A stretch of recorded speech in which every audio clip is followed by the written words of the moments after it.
So I try to keep it real positive publicly about Portugal because I'm really thankful to be here, genuinely. And honestly, I don't want to be entitled. And the things that drive me a little crazy are not the things that actually matter. They're not like the deepest things that matter to me. That said, Portugal just took it out of me.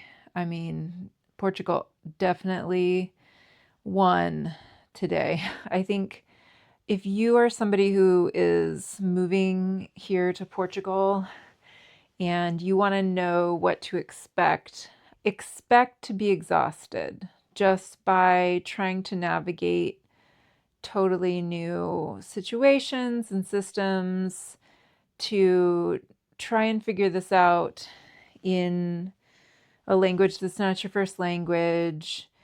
When you're living in a culture that is not your own and you don't know the systems and you don't know how to like easily fix problems, etc. Like there's just stuff that becomes really, really difficult. Today, what that looked like is I needed to get some prescriptions. It's not easy like it was in the US. When I was in the US, I would go to Target and I would walk up and the doctor would have called in the prescription and they would look up the name and they would give me my medicine. And now it's like this. It's just the everything that is normal to you about getting a prescription filled or doing medical or just all of that. It's all different. And we've been here for years now, and this stuff still exhausts me. And here's why. For example, with prescriptions, they will text you your prescription. Something that's not handy is the text that you get does not have your name on it. So you get this text and it has like a bunch of numbers. It doesn't have the person's name on it. It's cool in theory. You can take this text to the pharmacy, you can get them to fill your prescription. But when you have 7 people in your family and a lot of people who need mental health medications because we have so much neurodivergence and other things going on, I get a lot of texts because I'm the mom. And then you don't know whose text is what because none of them have names. So then you show up at the pharmacy and you think you're giving them the little blurb that is for you, but it's actually for your child. So then you're like, shoot, I don't know which of these million texts belong to me. And so then you're like, can you look it up by my medical number? And then they look up your medical number and your prescription that you know you have is not there. The reason that that was is another problem. The prescriptions that you receive sometimes expire really quickly. Like, I think the doctor has to go out of their way to set the prescription expiration date really far. And there have been several times with my medication, my ADHD medication specifically, that they have not set the expiration date for the prescription very far. And so, like, I've made a trip by foot into town because we don't usually have a car. And that's like 15-minute walk. It's no big deal, except on a day like today where I'm making a bunch of stops and I'm dragging our grocery cart, rolly grocery cart thing. I don't even know what to call that. It's what we use when we know we're going to be carrying heavy groceries. You pull it behind you.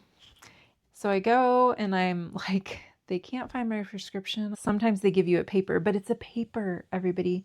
Like, I have ADHD and I'm a mom in a family of 7 people. I lose the paper. Like, there's too many things going on in my life for me to keep up with this paper. So a lot of times I go back to my email, I print the paper again, because you have to hold on to this paper or you have to go reprint it every single time. So what happened when I told her, oh, this is the actual right text, she put it in and she was like, oh, that one expired 2 days ago.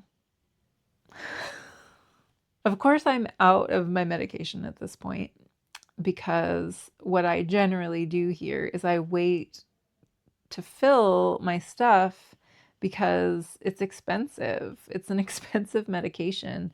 Now, it's not as expensive as in America. I think it costs me for a month of my ADHD meds. I take Elvance, which is like Vyvanse. It costs about 46 euros. So that might be around, who knows, $52 right now.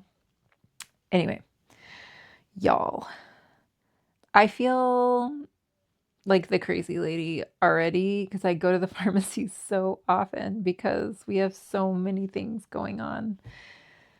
Oh my word. So many things, more things than any family should ever have going on. We've had a good experience overall with the medical system here, though it's just another system to figure out. And so that can be really exhausting. And then the other thing that was like a real Portugal moment today, packages, like they won't generally just like leave them at your house. So you have to be home to receive a package. And then there you're getting all these texts. Of course, it was one of those days where we had like, I don't know, like all the packages converged, and one was from DHL and one was from Amazon, which gets sometimes delivered by some company and delivery company, and other times it gets delivered by CTT, which is like the USPS. Several packages had come. A lot of times you have to give them a code rather than just receive the package, even though you're at the address where the package is supposed to be delivered. And then, but the DHL package, which I've always had them deliver to my house before, I got this email after I've been waiting for this package at home, you know, like trying to have somebody like always ready to answer the door for hours today.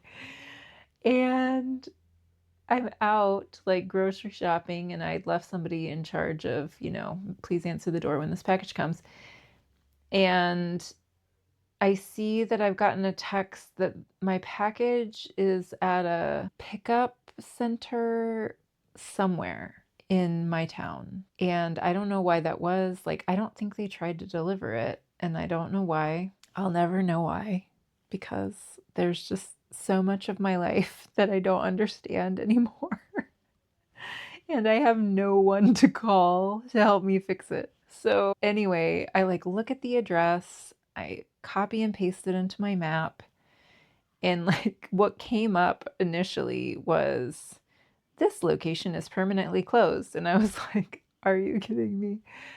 Finally, I tweaked around some things with the address and figured out this is a convenience store that must receive packages for DHL sometimes. So I went there and he was like, you're my first person who is picking up from DHL. Now, he was saying that to me in English. I did try to greet him in Portuguese, and I had my Portuguese sentence prepared about picking up my package. But like sometimes people just look at me and they know very clearly that I'm a foreigner. And so they just lead with English. So like I like went, "Oh, hello." There's just like these are just everyday dynamics. You're not sure what's going to come out of your own mouth half the time, because, you know, you're navigating different languages, and I speak a lot more English than I speak Portuguese because I work in English and I'm in my English speaking family most of the day. So anyway, sometimes it's just really funny with the language. You just spend a lot of time feeling really dumb. But my package was there, which was great. He was very nice. It all went great. I gave him the QR code, but like the fact that it didn't come to my house was perplexing. And then I had that thing that I drag my groceries, and I hadn't gotten my groceries yet. So like I had the fail at the pharmacy. Then I had to go pick up this package from somewhere else in my city, probably a 20-minute walk from my house. So then I got this package, and it was some used clothes. I really like buying pre-loved clothing. So I have this grocery thing that I drag behind me, and my package was big. And so it took up like 2/3 of the thing that I was hoping to fill with groceries. So then after all of this, it's like hot, I'm sweaty. I mean, my hair is still just like a disaster from just being out there and sweating and dragging this thing all over town. And then I go to the grocery store and I get my stuff, but most of it won't fit because that package is in my thing. So then I loaded up 2 huge grocery bags because I have 7 people in my family. Only 6 of us live here right now, but there are a lot of very hungry teenagers in that 6 people. So then I was carrying my stuff, dragging the cart behind me. Got home, I'm just like sweaty, and I don't have my ADHD medicine. I don't know when I'm going to get it because the pharmacies are closed on the weekends. There's usually a rotating pharmacy in town that is open on the weekends. It's like the designated emergency pharmacy. But the one that I normally go to, that's the closest, and that I like have begun to know who the pharmacists are, that one will not be open over the weekend. So even if I get my prescription updated, I don't know if I'm going to have my meds until Monday.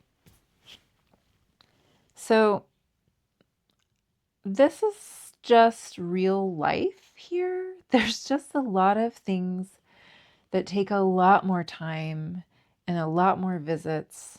And even when you think you know how things work, they don't always work. And you have to make multiple like in-person trips, which I think is hard for Americans now. I feel like we're very spoiled. Yeah, just having to do so much in person when you're used to not having to do things in person, and then having those be in your different language, those are really challenging realities. I think what I wanted to say though, after I described to you the chaos, was that my day started sitting by the ocean. This is what makes everything I just shared worth it.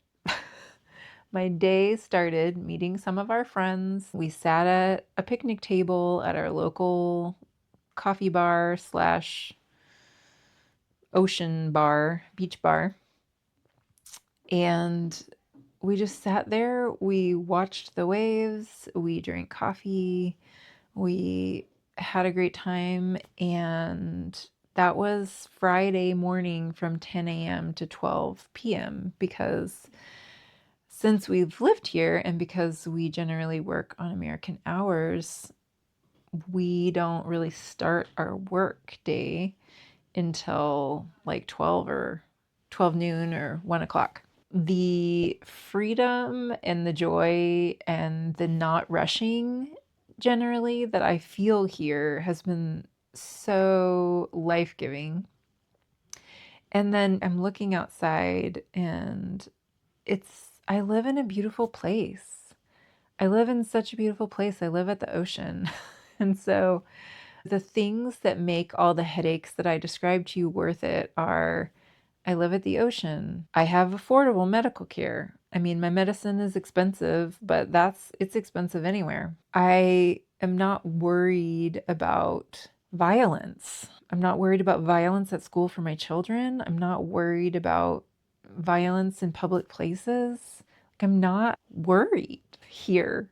Well, sometimes I'm extremely overwhelmed by the tasks at hand and trying to do them in a way that isn't the way that I'm used to doing them. What living here has given me is peace and not rushing and nervous system regulation.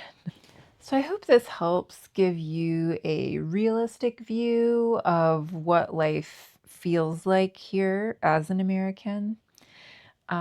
Just on a gotta do your errands type of day. If you had a car, it would have been less of an exhausting day.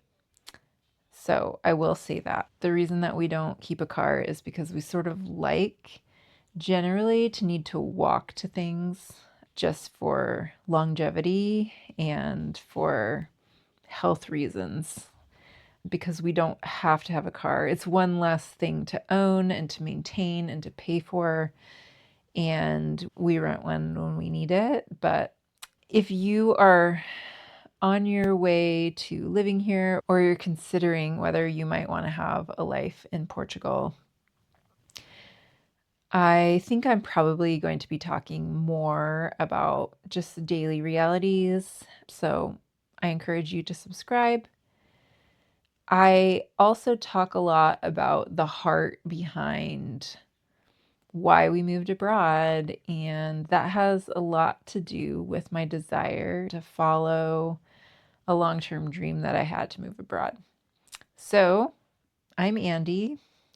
I'm a mom of 5 living in Portugal, and I'm here to remind you to dare to truly live and to find the beauty in your life, however that looks for you. See you tomorrow.